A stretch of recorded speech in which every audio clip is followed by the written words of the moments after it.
আসসালামু আলাইকুম সম্মানিত সুধী, আপনারা অনেকে আমার আগের অনেকগুলি ভিডিও দেখেছেন। আজকে আমি একটা নতুন বিষয় আপনাদের জন্য বলবো।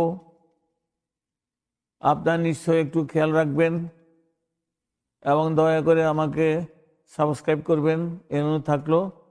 আজকে আমি বলতে যাচ্ছি যে নির্বাচনের আগে আমাদের এমপি, চেয়ারম্যান, মেয়র এরা আমাদের জনগণকে অনেক কিছু আশ্বাস দিয়ে থাকেন, কিন্তু ভাই সাহেবেরা দুঃখের বিষয় হলো যে নির্বাচিত হওয়ার পরে ওনারা একদম ভুলে যান। ওনারা নিজের ব্যক্তিগত স্বার্থ হাসিল করার জন্যে, পরিবারের জন্যে উনি সব কিছু করতেছেন এবং করবেনও।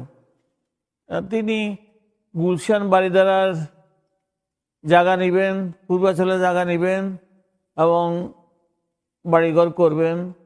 তদুপরি উনি বিনামূল্যে একটু ট্যাক্স ছাড়া একটি পাজারো গাড়ি নেবেন।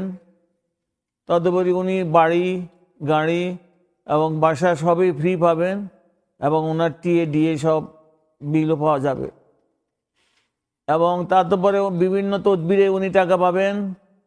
তাই আমি বলতে চাচ্ছি, ভাই সাহেবরা, আপনারা যখনই যাকে নির্বাচিত করবেন দেখবেন যে নির্বাচনের পরে সে তার কথা মতে, তার কথা অনুযায়ী, প্রতিশ্রুতি অনুযায়ী সে আমাদের দেশের জনগণের জন্যে, এরিয়ার লোকদের জন্যে, এরিয়ার রাস্তাঘাট, বিদ্যুৎ এবং গ্যাস, পানি এই সমস্ত জন্যে উনি কাজ করতেছেন কিনা।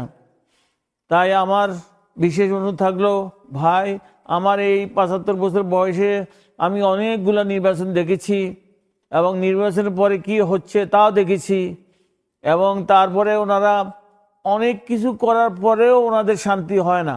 তাই অবশেষে ওনারা হয়তো দুর্নীতি দমন কমিশনের আন্ডারে ওনাদের কার্যকলাপ আপনার অনুসন্ধান হয়, তারপরে হয়তো অনেকে জেল জরিমানা করেন বা জেলে যান।